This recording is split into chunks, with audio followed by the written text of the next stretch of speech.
Nuwun sewu Mbah Simin, niki wau kan Pak Bayan niki bayan ninggal. Dadi Mbah Manto niku putrane Pak Bayan Yono putrane Bapak Bayan Yono. Tilar donya. Sampun. Nggih. Laras. Nggih. Bapak Senen sekalian, dari banyak bahagia. Agen bukan kang dajat. Mugi tansah nyambut gawe iki sing totalitas. Nggih, monggo kula nderek Bapak Simin ki mawon. Nggih, Pak. Jenengan nggih wor-worane iki. Nggih lah niki ya dedeg piadeke ya padha. Gedhe dhuwur jenengan, Pak. Kula saya mangkarat ngono to, Pak Simin nggih. Nggih. Antiku mbiyen yo gedhe. Sering kepanggih kalau wingi nek kemangi kembang nggih. Mari nggih rencang. Oh, rencang. Kanca. Oh, nggih, nggih. Ning niki pun sepuh kula saya rada. Nggih, sak. Iya, ora suwe-suwe saya. Heeh.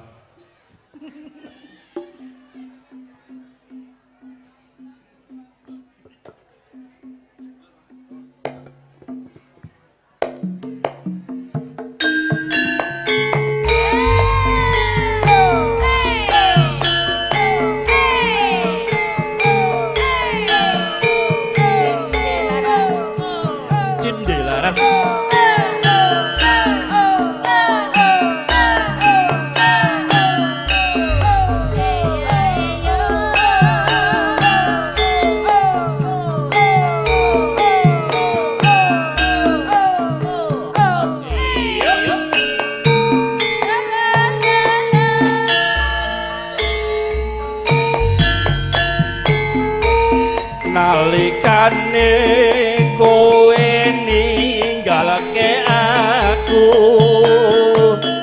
brebes milih rasane ana batinku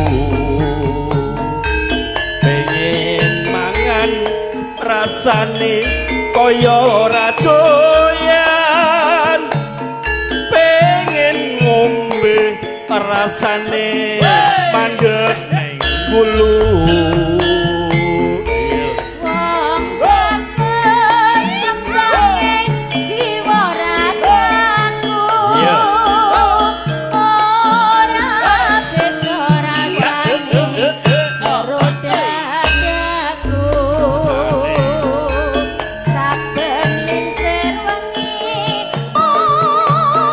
monge semu sing gawe bingung atiku ayo mbok aja bingung tumrawung sademah ancentrung iya kaya wong kelangan petung delek-delek wekasane wurung janjane aku wis lila nanging ati iki ora bisa nampa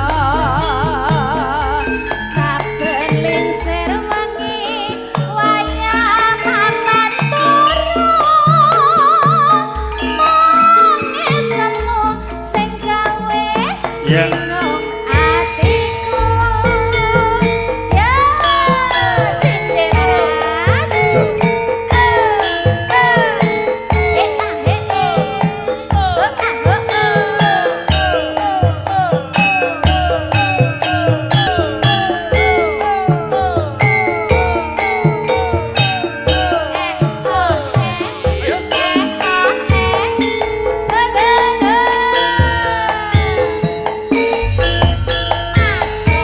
nalikane